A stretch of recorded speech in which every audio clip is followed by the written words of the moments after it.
America became independent in 1776 when the 13 American colonies overthrew the British monarchy and established the United States of America. But why did they do it? Why did they fight a war with the mighty British Empire and win? To put it simply, it was because of taxes. You see, ever since the British took control of the colonies from the Dutch in the early 1600s, they had basically treated them like a giant ATM machine, taking their money to fund wars and other royal expenses. The colonists had no representation in Parliament, so they had no say in how this money was raised or spent, and that led to a lot of resentment. Things came to a head in 1763 after the French and Indian War. They sent troops to arrest the leaders of the Congress, but this only inspired the colonists to fight. On April 19, 1775, they signed the Treaty of Paris, which recognized the United States as a free and independent nation.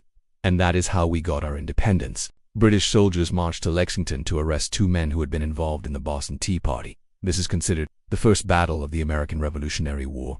The colonists won, and their leader, George Washington, became the commander-in-chief of the Continental Army. It gave the company a monopoly on the colonial tea trade and allowed them to sell tea below market value, undercutting colonial merchants. They responded by closing the port of Boston and passing the Coercive Acts, which basically said that if the colonists didn't stop this nonsense, they would cut off their representation in Parliament and turn the colony of Massachusetts into a military dictatorship. The other colonies were furious about this and began supporting Massachusetts.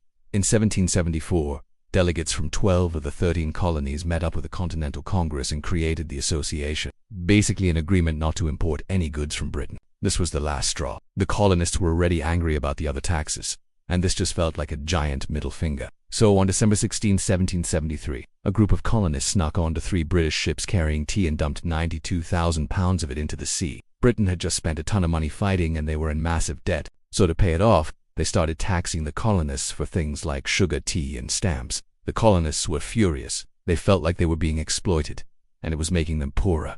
So they began boycotting British goods. Britain responded by sending soldiers to the colonies to force people to buy them. This only made things worse. It led to the Boston Massacre, where British soldiers fired on unarmed colonists, killing 5. In 1773, the British East India Company was on the verge of bankruptcy, so Britain passed the Tea Act to bail them out. This event, known as the Boston Tea Party, outraged the British government. The British were not happy about this. The war lasted for 8 years, and in 1783, the British gave up. If you want to learn more about the American Revolution, stay tuned for more information.